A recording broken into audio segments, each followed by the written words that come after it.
Hello everyone, welcome to webinar forum organized by Malaysian Association of Wellness and Spa, hosted by Cosmobeauté Malaysia. My name is Diana, the MC for this webinar. Today we are very honored to invite few prominent speakers to discuss on the topic of wellness and spa in the post-COVID-19.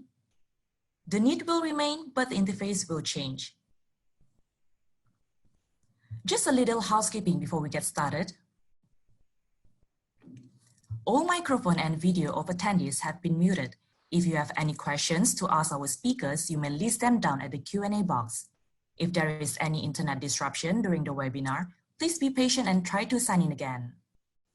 Today's program. First, we will start off with the welcome remarks by our moderator, Madam Dorothea Justin Moduying, the President of Malaysian Association of Wellness and Spa. Followed by the sharing session from our first speaker, Ms. Samantha the Group Director of SPA, Thai Odyssey Group. Second speaker, Mr. Andrew Jacka, the Chairman of Asia Pacific Spa and Wellness Coalition. Third speaker, Datin Jeanette Tambakau, the President of Association of Malaysian Spas. Last but not least, Madam Alexandra Sutopo, the President of Bali Spa and Wellness Association. We will broadcast 3 poll questions in between of this webinar. Please feel free to answer these questions. To the end of this webinar, we will have a Q&A session. Now, without further ado, I will hand over the floor to our moderator, Madam Dorothea, to start the webinar. Madam Dorothea, the floor is yours.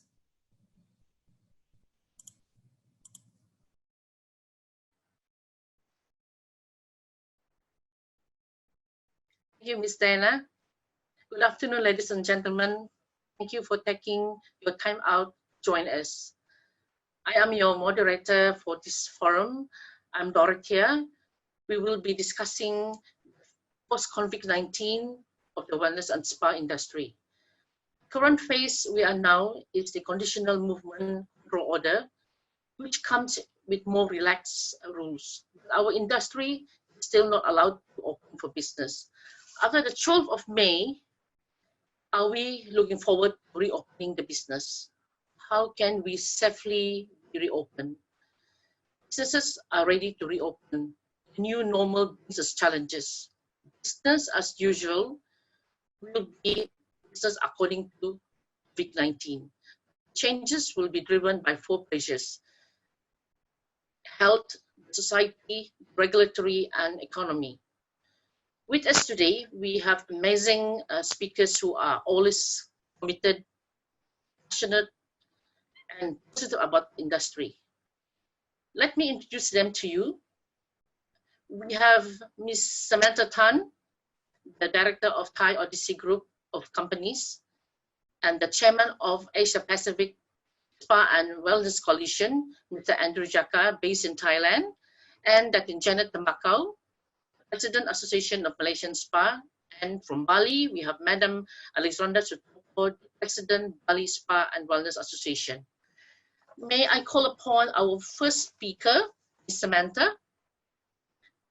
Being the largest outlet in Malaysia and overseas with recent expansion to China, what are the measures taken by the Thai Odyssey in reopening of its 7 outlets after the lockdown was lifted by the China government?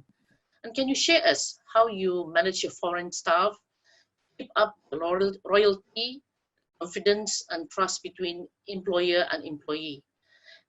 And company investors are also worried about the investment. So how do you manage your investor relationship management? Ms. Samantha?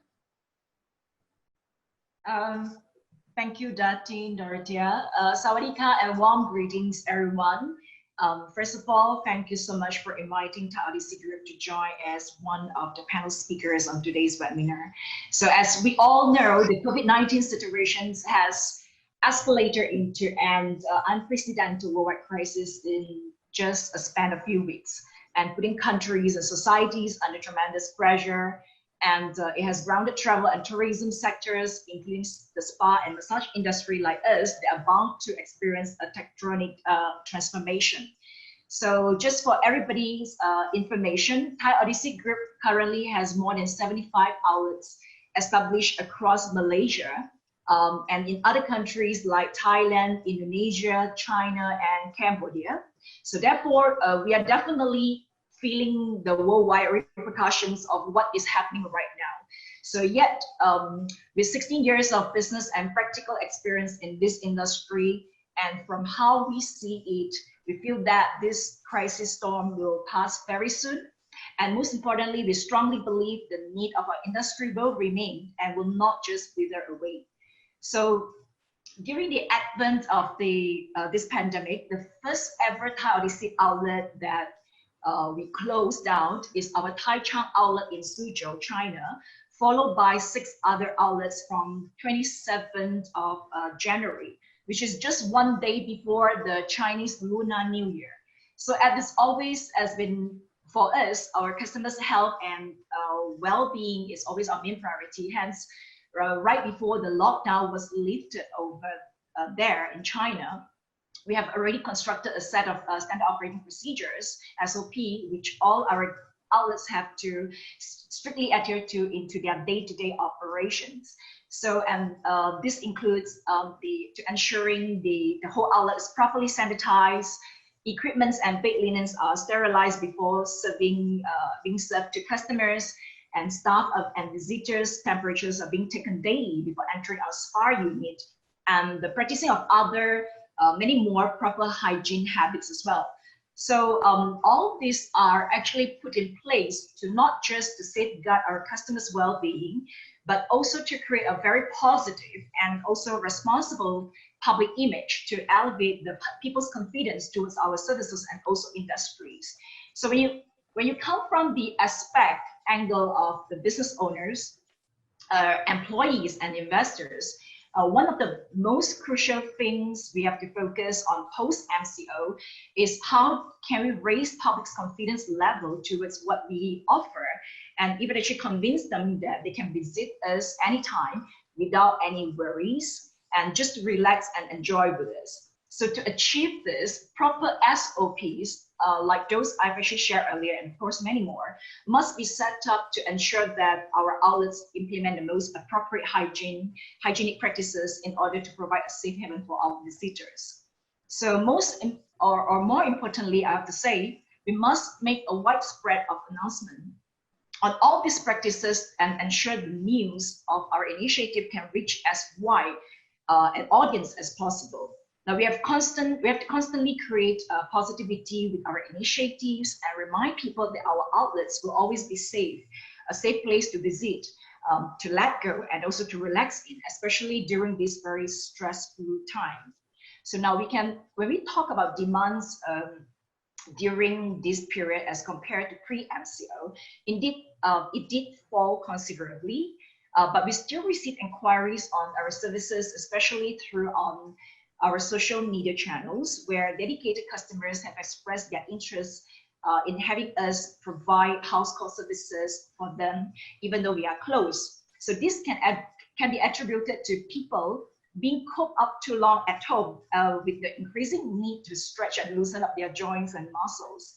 So we also have like considerable numbers of customers requesting to extend their packages validity dates during the closure, and as they are unable to visit us during MCO. So yet,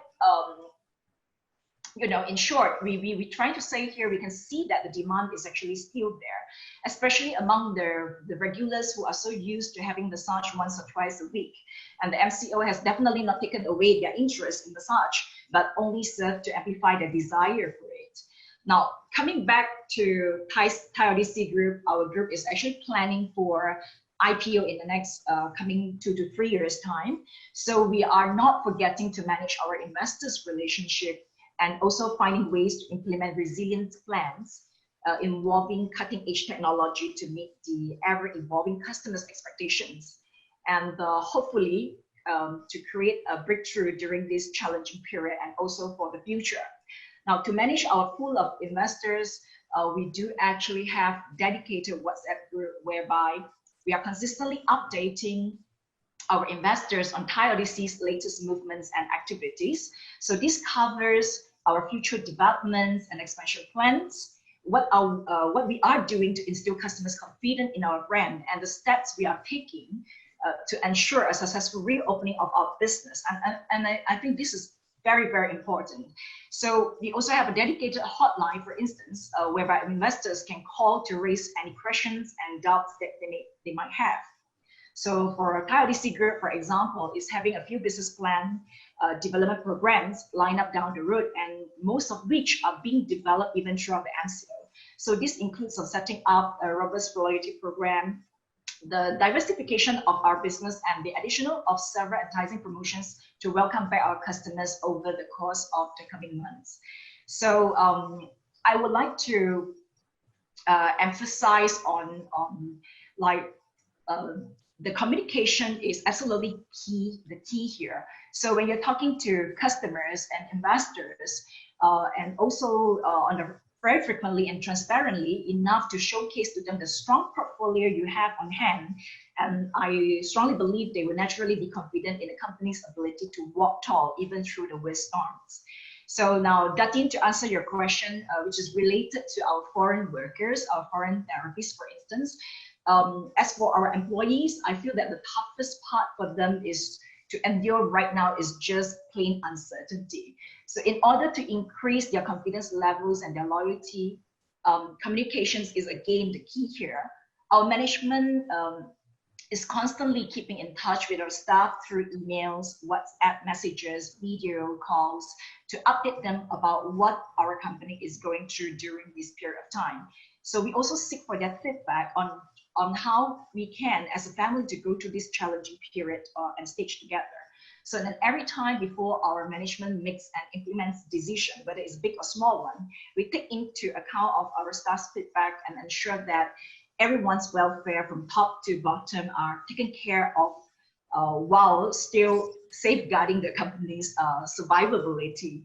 So with their voices being heard and the management is being as transparent as possible, our staff are more than eager to weather through this with us, knowing that the company will always stand by them. So even in the toughest of times, yeah. Thank you, Ms. Samantha.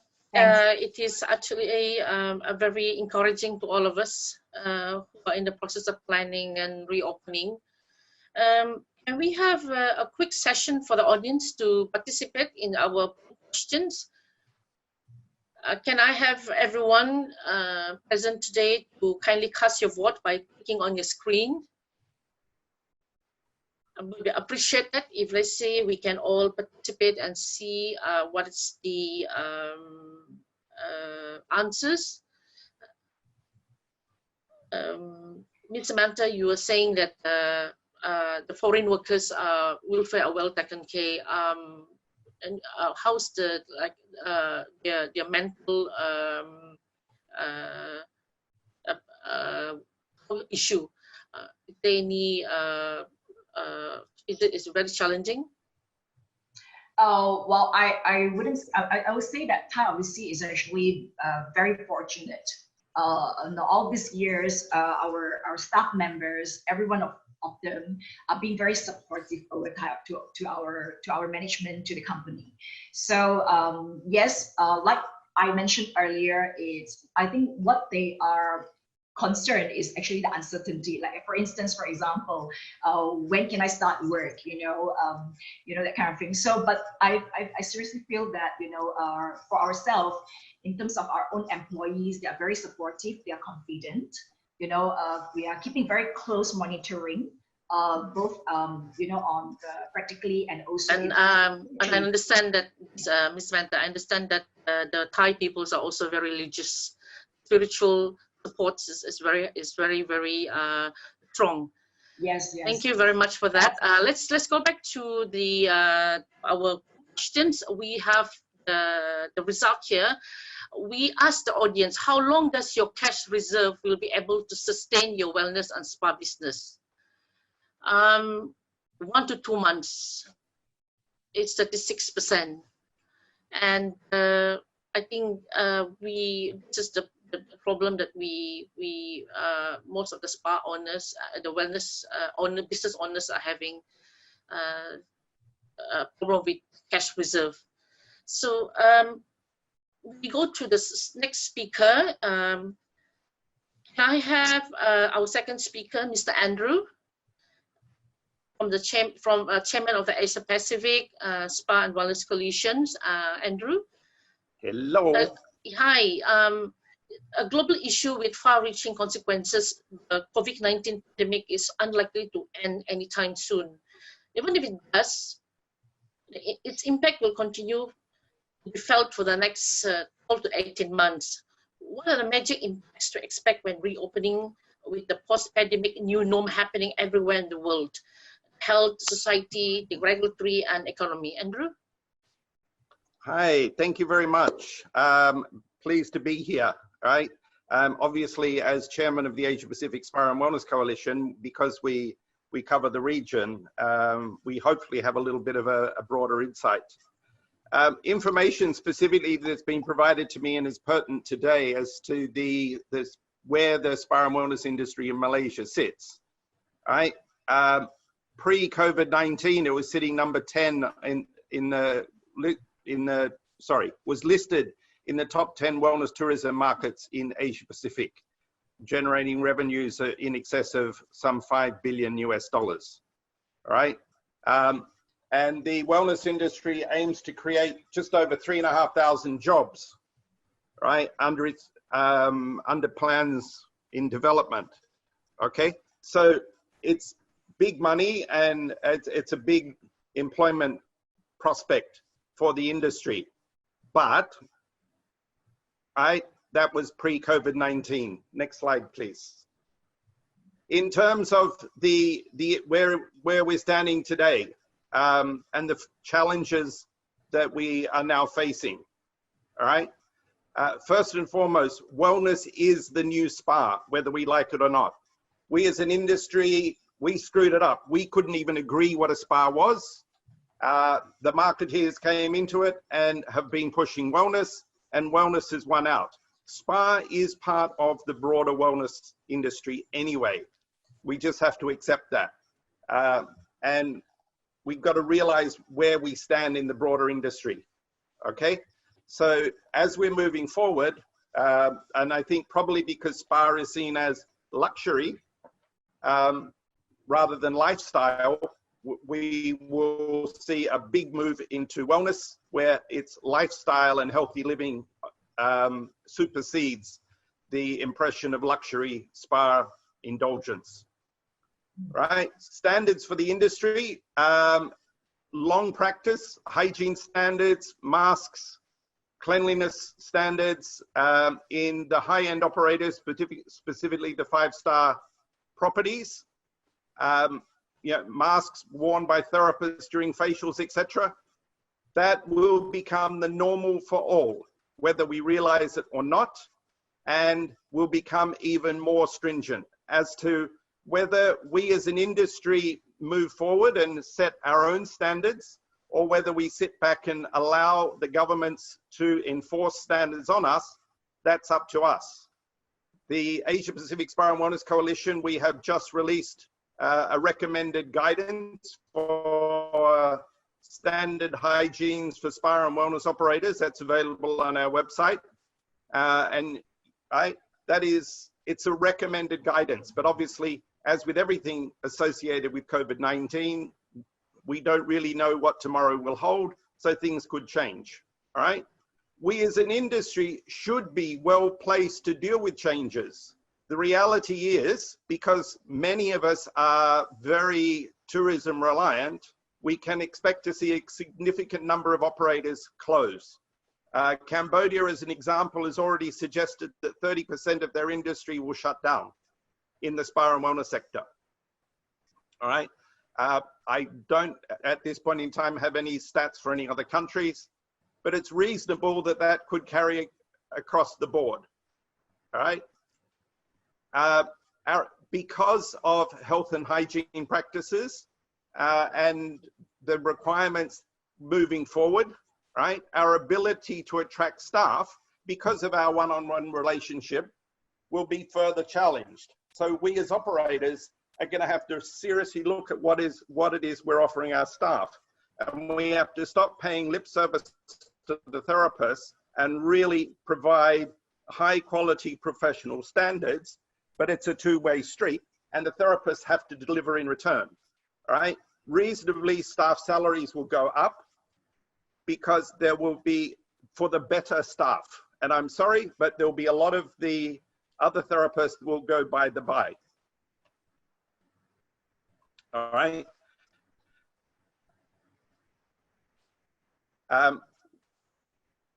In terms of also what seems talking about reopening, we are being labeled as an entertainment.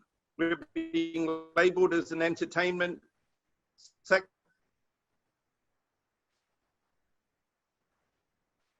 Andrew, we are losing you out. Rather the healthcare industry. Hello, yes? Yeah, can you repeat it again, Andrew? Okay. The governments, as we're reopening or starting to reopen, governments are lumbering the spa and wellness sector in with the other entertainment businesses, right? We have nobody but ourselves to blame for that. We've talked about healthcare and wellness, but we continue to accept and or at very least condone the entertainment sector of our industry, right? We all know it's out there, but we need to be more vocal about it and say that's not part of who we are, right? That entertainment sector is entertainment. We are in the professional or on the peripheries of the professional healthcare industry, and we are wellness, we are lifestyle, right? We are not entertainment. It's much more than that, okay? So unfortunately, I think we have nobody to blame but ourselves for allowing the governments to lumber us under entertainment because we haven't been as vigilant as we should have been. As we're moving forward reasonably, you will see a massive surge of online, a massive surge in the use of technology in our industry, which is a little bit surprising because we are a high-touch industry. So how are we bringing technology into it? You will see an increase with things like virtual reality, AI, etc. will come in, and online consultations, as you're already seeing with doctors, they're doing the online consultations, right? For the wellness sector, with some of the consultations, we'll also see that. What concerns me is that, as we move forward with the growth in technology, will it come high regard for our own traditional therapies? And I've long been an advocate for protection of traditional therapies. Now more than ever, I think we need to be very, very aware of this to ensure that we are able to maintain our traditional therapies. As I'm sure you've seen in the media, there is talk of in Brazil and countries like that with the indigenous tribes over there, they're potentially risking being wiped out as a result of the coronavirus, right? Some of our traditional therapies inadvertently could go the same route. And as we're moving forward, we've been talking about natural and organic for a long time and the importance of organic, but that has been moved into being moved into sanitization and disinfecting of everything. Obviously, this is bringing in chemicals. So from what was natural and organic to now sanitized and disinfected, are we building the immunity or are we further weakening it? There is a cost for everything we're doing, and we're going to have to balance this all out. It's going to be a very, very interesting how it all moves forward, but with something that we have to be aware of and we have to look at and have to decide what is most important. I would like to think that we will come out of this on the other side, right? We were stronger, but it's such an unknown entity, and it's going to come down to the individual operators as to how they deal with it and how they move forward. But right, the bottom line for me is please look at your traditional therapies and maintain them, right? Give them the respect that they deserve so that they can be passed on, irrespective of whether we move forward wearing gloves for massages or whatever, all right? So it's going to be a big challenge, but one that I hope that we can strive to overcome easily enough. Thank you very much. Thank you, Andrew. It is indeed very informative and enlightening. Thank you so much for the sharing and the latest update. Can we have a quick look at the poll question? Can we have all participants to cast your vote by clicking on your screen? It is indeed very sad, actually, Mr. Andrew, that we are asked to blame. Industry players is to be blamed for having to be categorized under entertainment rather than wellness. It's very sad. It's very sad indeed, right? But like I said, we have nobody to blame but ourselves because of our complacency, and we allow the unethical and salubrious operators to be out there and continue to operate, and we don't say anything about it. We don't bring it to the attention of the government. We need a very, go out to the media and comment it. We need a very good enforcement officers, you know, from the government to back us up for that one. Okay, can we go to, we have the question result here. We asked the audience, how ready are you to open your wellness and spa center after movement control order? 40 to 60% say yes, we are ready to open. Yeah, 40 to 60%. Malaysians, business owners in the wellness industry say yes, we are ready to open. We will see whether after the 12th, that is our last day of MCO, it's conditional movement order now. So let's go to move on to our third speaker, Jeanette from AMSPA. Jeanette, our top priority remains the health and safety of our employees and customers. Could you briefly differentiate the standard and practice on safety and hygiene in wellness and spa industry compared to other industry? And do you think that the measure for all foreign workers to be tested for COVID-19 was good? And all the employees are responsible for their workers' welfare. Can it consider making it part of an economy incentive package and provide a tax exemption for these expenses? And we also would like to get some sharing from you, the possible impact in terms of internal staffing relating to competency and also rescaling with the new additional standards and safety measures to concern our operation. Datin? Right, good afternoon, everyone. Yeah, thank you, Datin Dorothea, for inviting me to be one of the panel speakers for this interesting forum today. I'm very happy to be with all of you and to share a little bit of insight on the effect of the coronavirus in the spa and wellness environment. Right, aside from maintaining our health and safety as the most top priority, we as the National Spa Organization, of course, want to help to ensure that the spa and wellness industry is minimally impacted economically as well. So without doubt, there are three main concerns that we are very, we want to focus, which is the health and wellness of the individual in the industry. The second one, of course, our client and our customer, as well as the potential economic impact on the spa and wellness businesses, right? So with that, of course, our SOPs would have to be a bit different from other industry. Let me share with you about the three key elements with the audience today. What are the three important SOPs that we need to really emphasize? Number one, of course, is the reinforced preventive control, right?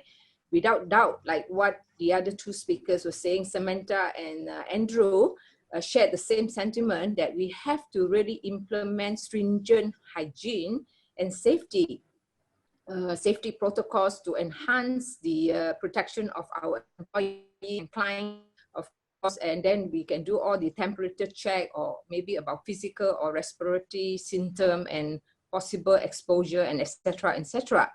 Then, of course, we also have to think about different options, right?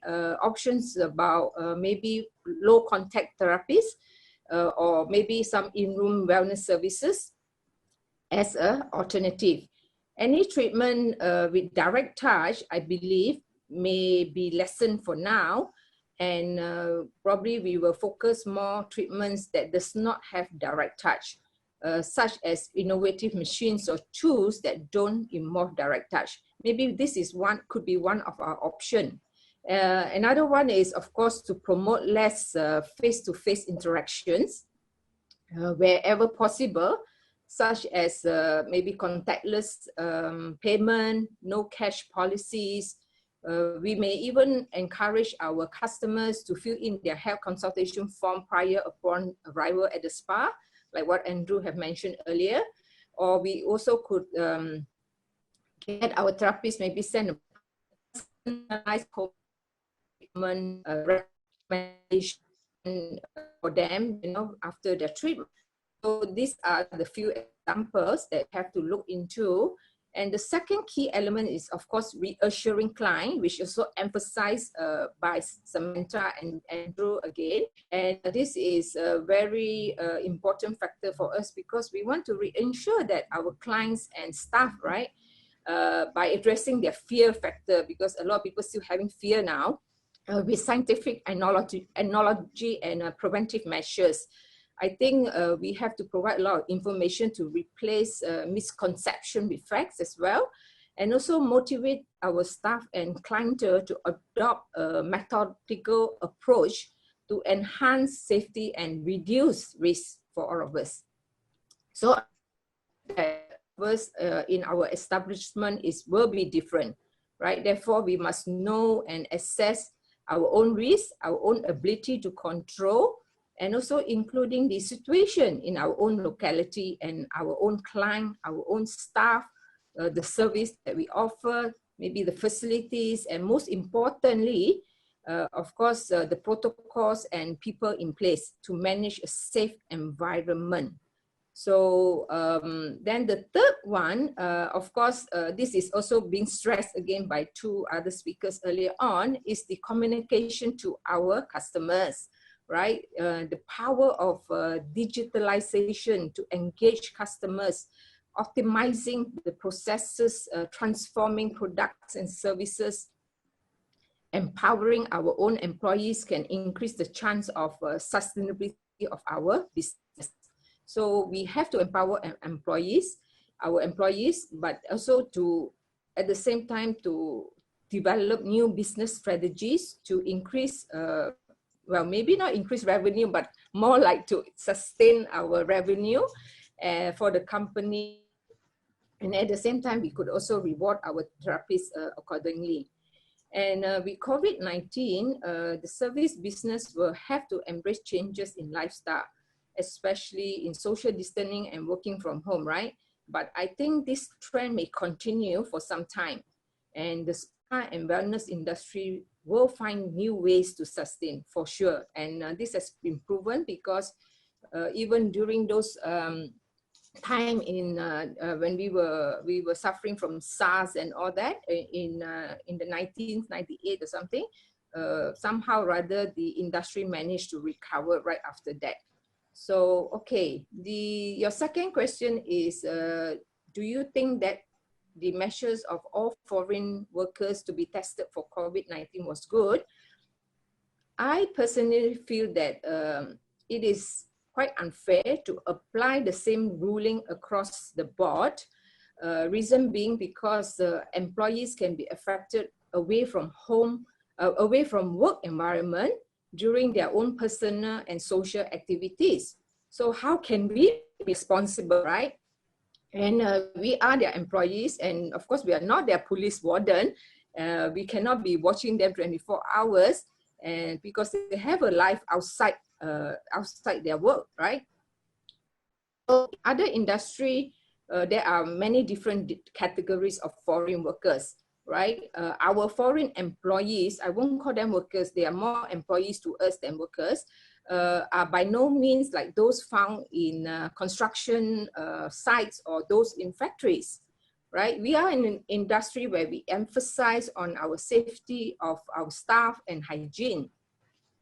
And we do have protocol, you know, even before this COVID-19, we always have protocol that stipulate how our employees should be grooming themselves and how we train them and how to make sure that they are in proper uniforms and they cannot, when they are having cough or cold, you know, because the customer will not serve them, will not want to be served by them if they are having all this cough and cold, right?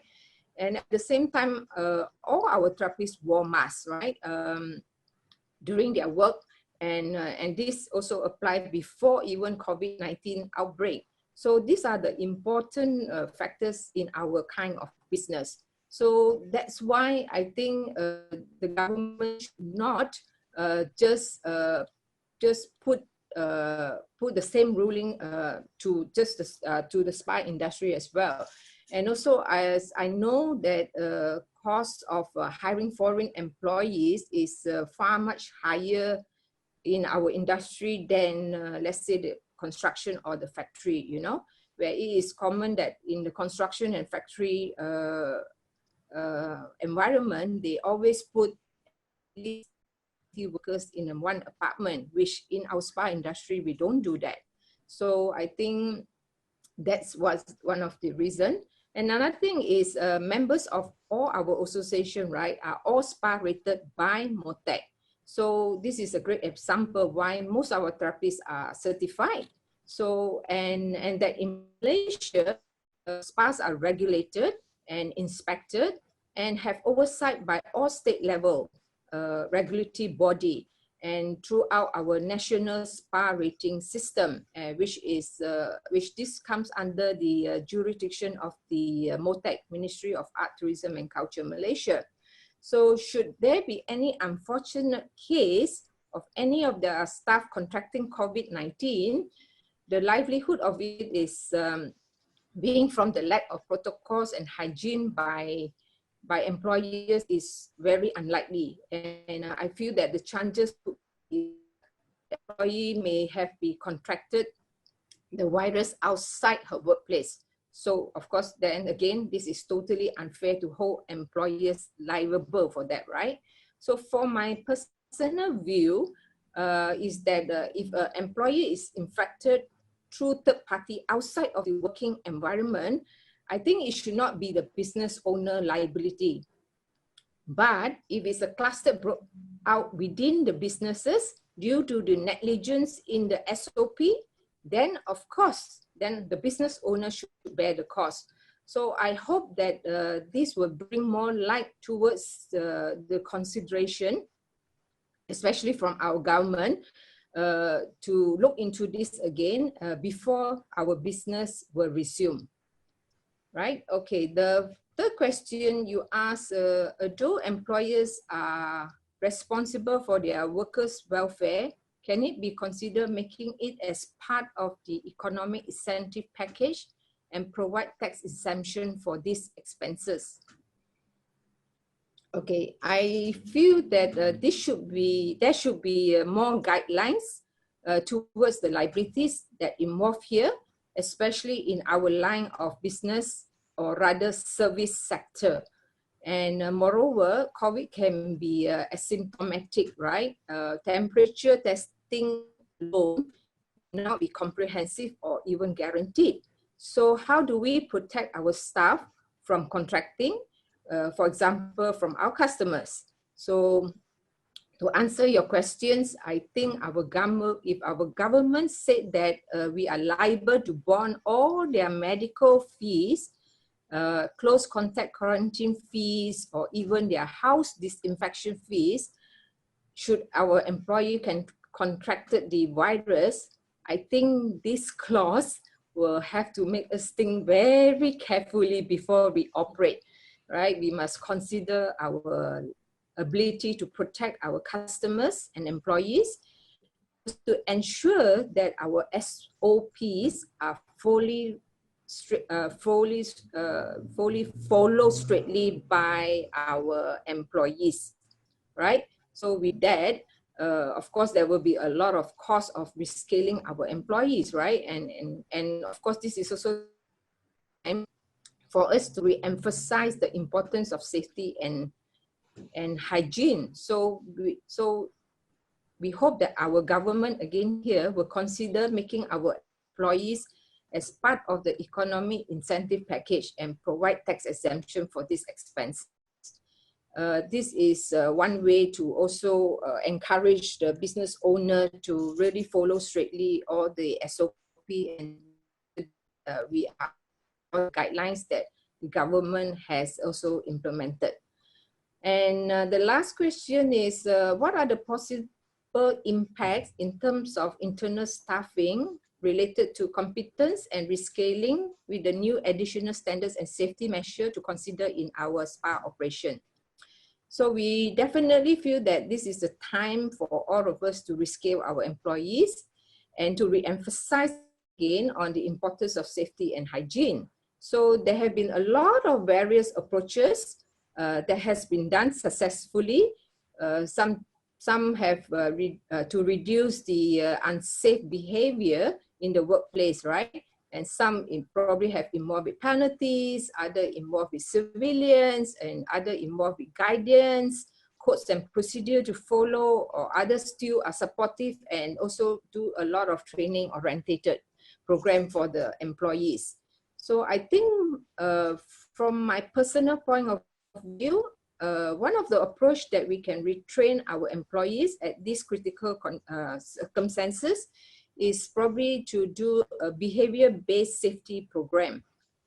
You see, most of the employees and employee in the area safety, they will agree that the ultimate aim of safety initiative, of course, is a total safety culture, right? We must have a total safety culture in our environment. So what is a total safety culture? Actually, it is a culture in which each individual hold safety as a value, not just as a priority. And yeah, Datin, the behavior safety training program is actually 100% HRERF climbable. Yes, yes. It's accredited under BSWA. So that's what we are gonna look at. Convict, yep. You know, hopefully this is, you know, we can utilize our HRERF, you know, fund to actually go for the safety, behavior safety training program. Thank you very much, Datin, Jeanette. It is indeed very constructive input, and we're gonna come back that we're gonna come back with that issue later. Okay, right. Can we have the poll questions, please? I like everyone, our participants to cast your vote by clicking on your screen. I think this is the one that is actually very, I would say, post-convict is very, there's something that we actually hold on because PSMB, you know, HRERF, that becomes very important after this, you know. A lot of companies, you know, do not actually fulfill, you know, do not want actually, you know, invest on the fund. So I think this is also one of the things. Okay, can we go to the questions? We ask the audience, will you send your employees to retain behavior safety program? Yes, this is the one that we are talking about. Will you send your employees to retain behavior safety program? Because it's going to be like, you know, very, very important. So 90% of them say yes. They've been willing to invest, and I think a lot of customer, our industry player will make use of the fund. Okay, let's move on to our last speaker, Madam Alexandra. Madam Alexandra, you know, tourism and hotel businesses are disrupted, and hotel spa is very much relying on the hotel guests. Like in Bali, the locals have added on tourism for their livelihood. And Drew have mentioned that as well. You know, at least 70% of the island economy relies on tourism. And this year alone, more than 90% of the hotels and restaurants were forced to close. And it is predicted that our tourism industry will not be fully recover until 2021. So most of us fear the worst is yet to come.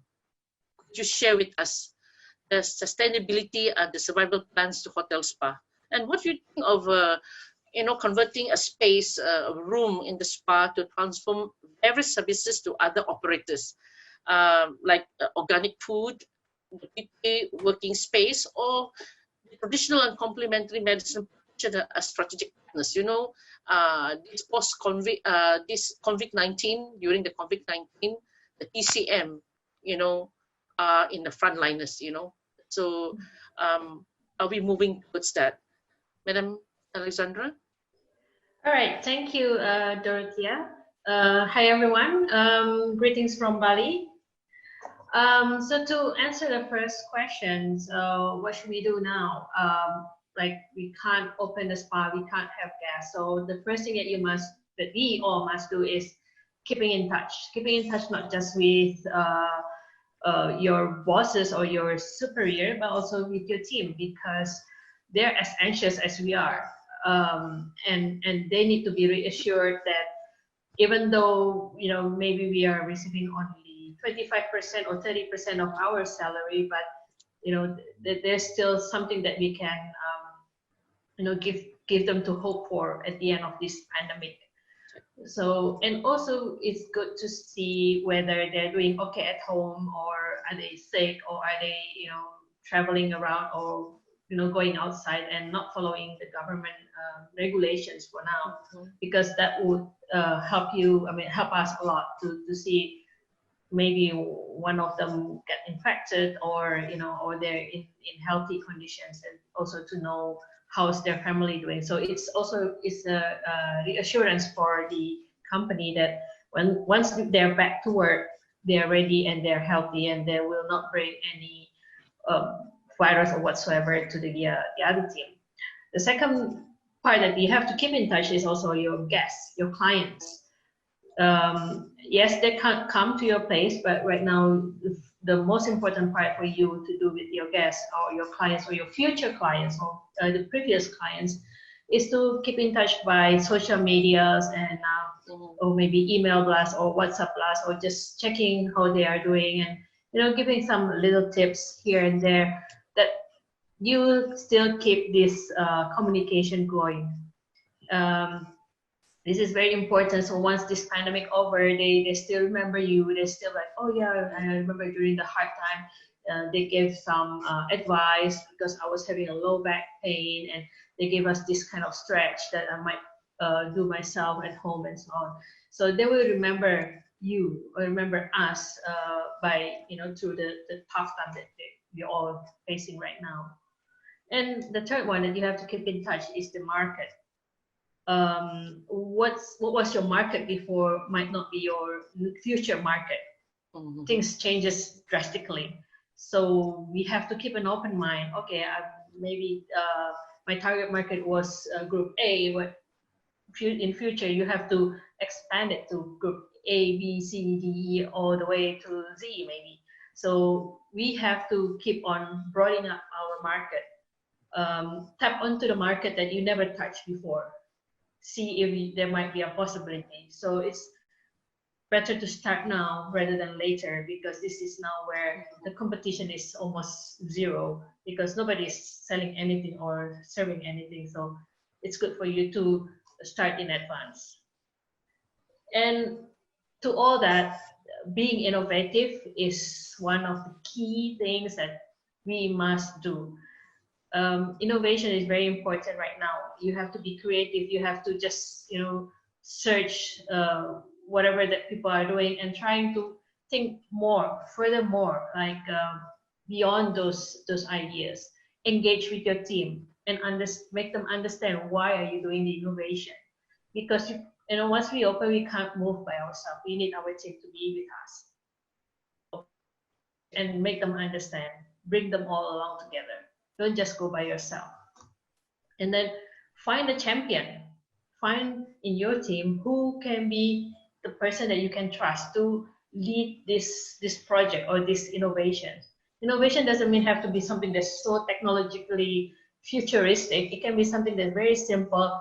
It can be a matter of a touch of service that we upscale it, or a special thing, a special type of special service that we can add on when we're back to operation. So think of anything that can help your guests to feel comfortable and safe, and also keep your staff and company also safe.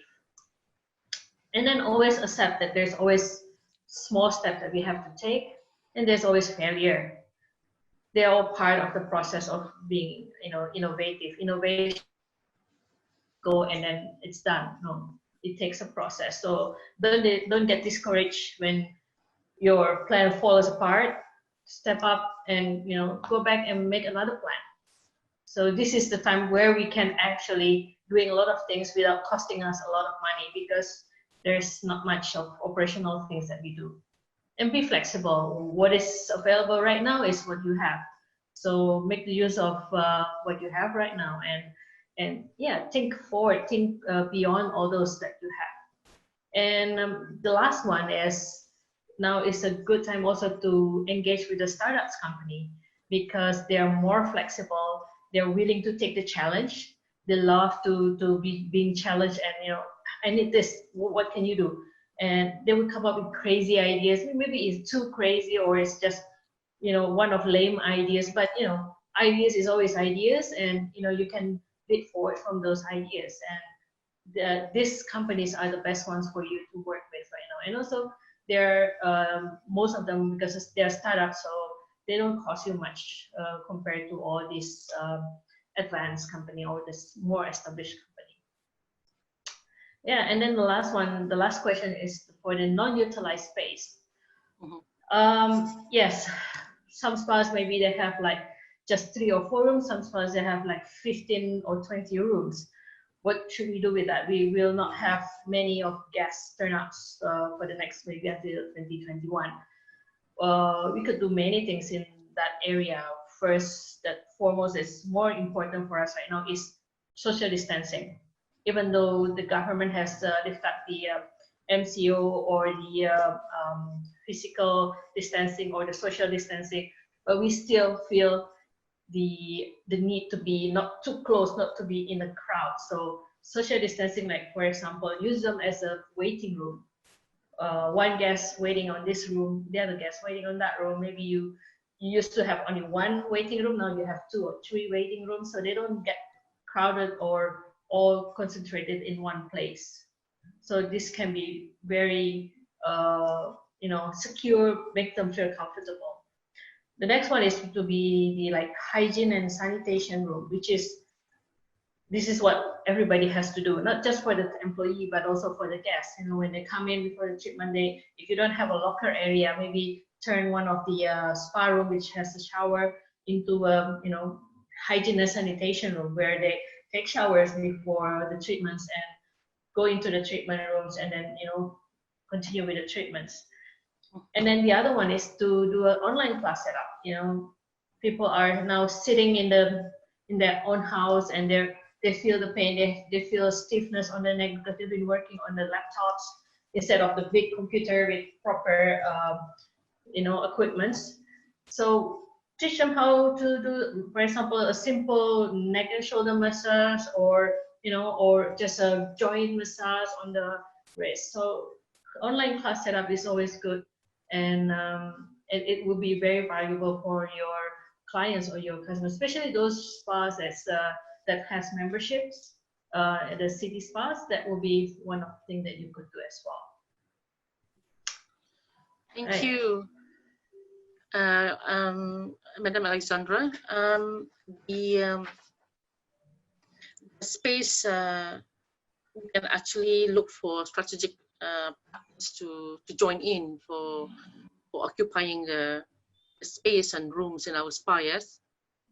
Yes. Also, you can also rent it out for any other practitioners.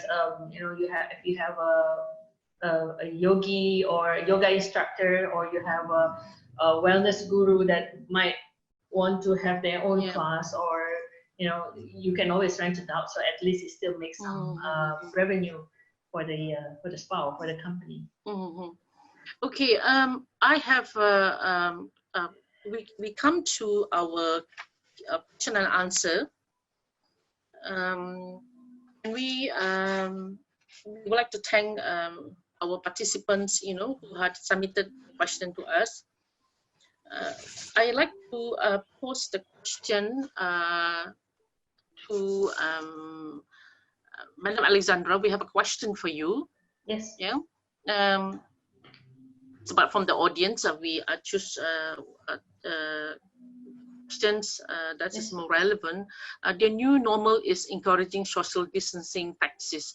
How does a spa and wellness company innovate their business post-COVID? Madam Alexandra? So in terms of social distancing, correct? Yeah, the questions by the audience is the new normal is encouraging social distancing practicing. Yeah. How does spa and wellness company innovate the business post-COVID?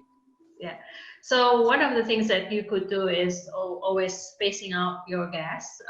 So you don't have, for example, at 2 o'clock you have a booking of 3 guests, different people, different families. So that's why you can turn some of your spa room into waiting room. So once they come in, oh, you're Mr. Smith, okay, you go to this room and we will serve you the ginger tea, we will do the consultation and so on. And then Miss B come in and okay, Miss B, please come to the other room. So they don't get into one place within, the 1 meter or 2 meters with each other. So they feel more safe. They feel like, oh yeah, you're taking precaution measurements of safety and hygiene. And in terms of treatment itself, yes, I've seen videos, massage therapists doing massage with the gloves. That's right, yes.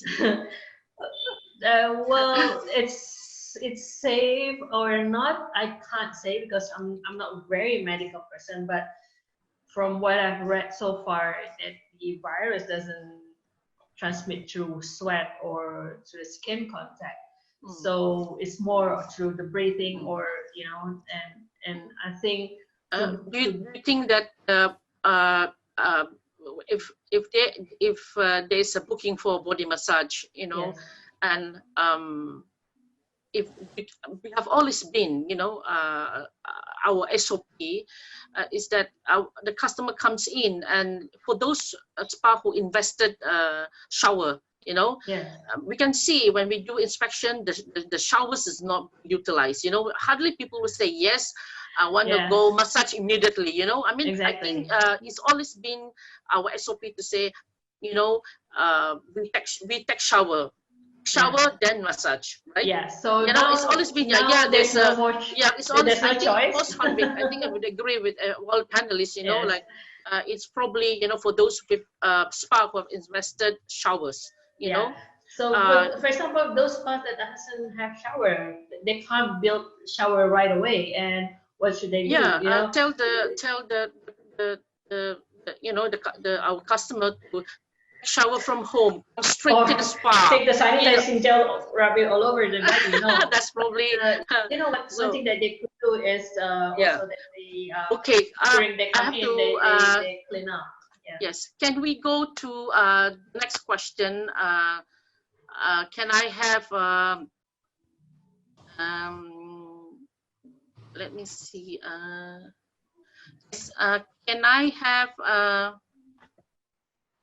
Let me just into this. There's some problem here. Having a disconnection. Okay.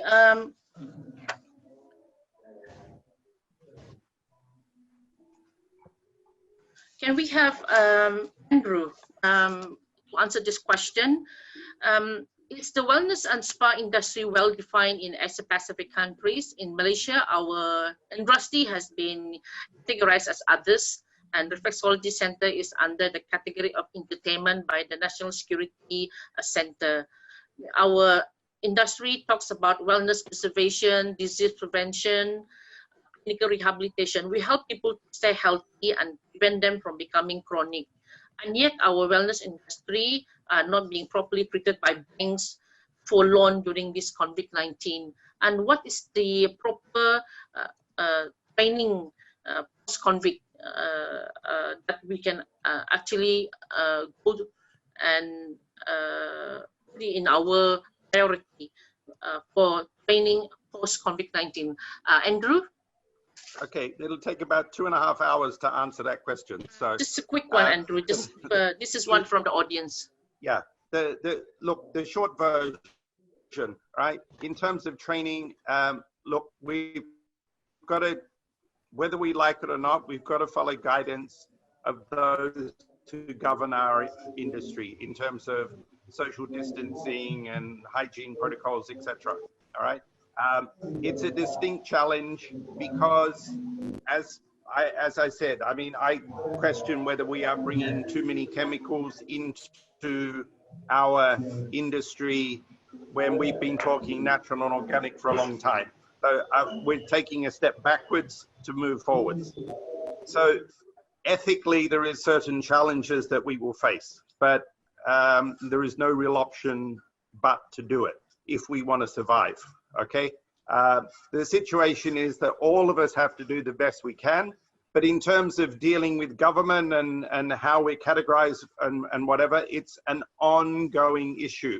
And using this as an example, this is a number of years back now, there was a excise tax introduced in Thailand, which was deemed, it was applied to some sections of the industry and not to others, even if you're doing exactly the same treatments. And it took approximately 5 years of fighting with the government to get them to rescind that order, right? And unfortunately, that's what's going to happen. Yeah, we're losing you, Andrew. We actually wanted to ask Andrew what form of training would you suggest for SPA to provide that extra boost for, you know, in our workers' confidence in the post-COVID-19 era. Actually, that's also the questions. We're losing Andrew. Andrew, are you with us? Or can I just move on to the next question? We will come. Maybe we can ask Andrew. Andrew, we will last words. We will come back to you. Let me address this question to Datin Jeanette. Datin Jeanette, we have a question from the audience. Let me just read for you. Most of the business sectors that are allowed to reopen in Malaysia with conditions to comply to SOP endorsed by the Ministry of Health. Yes, everybody now has come out with better guidelines and SOP, safety and hygiene.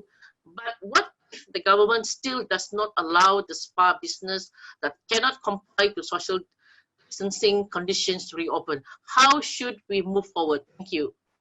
Janet? Basically, no matter what, I feel that we will have to still abide to the guidelines and protocol and procedure from the government, right? We still have to abide. Even like this MCO right now, certain states doesn't want to abide to it and doesn't want to follow the instruction of the government. And the government said that if you don't do that, you're going to get penalized, you know? So I think that we cannot force ourselves to really open if the government states that we can't open. But I think what we can do is our association with AMSPA and MAWSPA can get together to come out with a very, very strict SOP for our industry operation, and we can go up to the government and to show it to them that this is the SOP that we have done it, and it's going to be, you know, very strict. And if they're not happy, probably they can come back to us to give us some further suggestion and SOP, you know, so that we can abide to it. Yeah, this is how I feel. Yeah. Mm-hmm. We still have to abide, and we still have to hang on there, right, Janet? Yes. Yes, we still have to, yes. No matter what. Yes, we need to be positive about that. So yes, we're all in it together. Okay, yes. We are actually come to the end of our forum. we actually wish to have more time, but last words. Come to the end of our forum. We have our last words from our panel speaker. Can I have Miss Samantha? Last word, Miss Samantha. Miss Samantha, are you there? Okay, Madam Alexandra, last words before we end up. All right, so just for all the spa and wellness industry right now, that please be patient and keep your teams intact and try to talk to them from day to day. Make sure you don't lose them, and keep the team spirit up, because that's the only way that we can survive this time, and we'll be back very strong. Ms. Samantha, last words. Datin, I wanted to answer a question which I think is important. It's actually from the floor. Yes. Get this. Let me answer your question. I think with the very challenging health, social, regulatory, and economic pressures, the future of spa will very much relying on cutting-edge technology to meet expectations. But of course, not to forget the high personal touch. They're losing you out. Yes. The nature of our business, So I encourage all spa and massage operators to closely monitor the situation as they develop, so that our customers, investors, and employees can be well assured that we are always prepared to adjust policies and business plans whenever necessary. So let all of us remain vigilant and not to let our guard down, as well as gearing ourselves to ensure that we can operate optimally and are ready when the industry turns around. So let all of us work together to create a stronger and fitter spa, massage and beauty industry. And remember, the need will remain, but the interface will change. All right, okay. Last word, Dr. Jeanette. Yeah, our hope tomorrow, especially for we are losing you out, Dr. Jeanette. Yes, please. They're losing out, Dr. Jeanette. Can you hear me? Yes, can you hear me? Yes, okay, yes. Yeah. Okay, please. Our hope for tomorrow in our spa industry, of course, to help people to enjoy a quality lifestyles, right, during and after COVID-19. And of course, there are many ways and opportunity for us to do. All we need is to be more innovative and more creative to pivot our business, right? So just follow a bright light towards the bountiful pasture, and like what everybody say, be patient, and then we will overcome the storm together. Thank you. It's a silver lining there. Thank you, Dr. Jeanette. Andrew, last words. Andrew, are you there? Last words, Andrew. Yeah. Thank you. It's important for us to remember that we are a people-centric industry. We're very much a hands-on industry. So, right, we need to take care of everybody within it. And while most of us have been focusing on relaxation, I think we need to now turn around and look at something a little bit more progressive in terms of focusing on anything that is immunity building. That is what will carry us through this. Wishing you all the best. Stay safe, stay well. All right.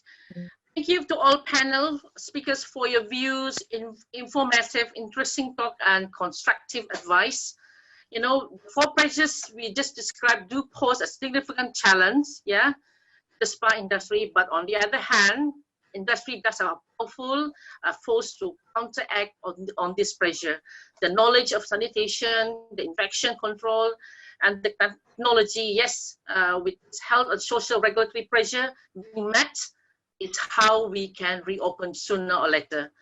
What we'll have after the COVID-19 crisis is probably stronger and a fitter spa and wellness industry, but using the cutting-edge technology to meet the new expectation of people and communities while retaining its core empathy and caring. We will be, stronger. So on behalf of MAWSPA, we are committed to bringing you most up-to-date information, guidance, advocating on your behalf. We are all working with the various ministries and other relevant public agencies and local authorities guidelines, which are currently volunteer. All volunteer, it covers hygiene, the cleanliness of the premises, the product knowledge, storage, as well as staff rating and expertise.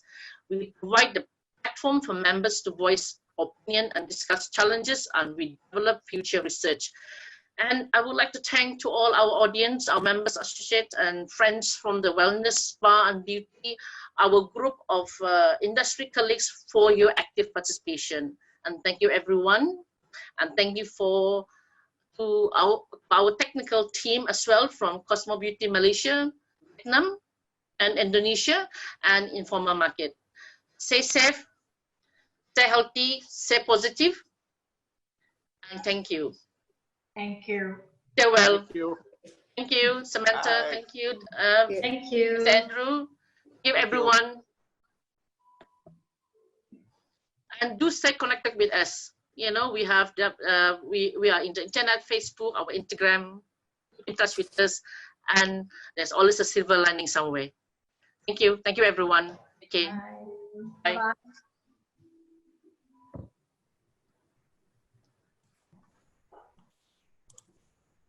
Thank you, Madam Dorothea, and to all of our speakers for insightful sharing on the industry current situation and outlook. And thank you, everyone, for joining in the webinar. We are hugely grateful for participation during this webinar, and we hope you enjoyed this sharing session. A recorded version of today's webinar will be also available and sent to your email. Please feel free to share this out to those who will benefit from today's webinar. And we hope to see you again in the future upcoming webinar. See you at Kuala Lumpur Convention Center this coming October. Bye-bye. Thank you, Dana. You stay well. Bye, everyone. Bye. Bye.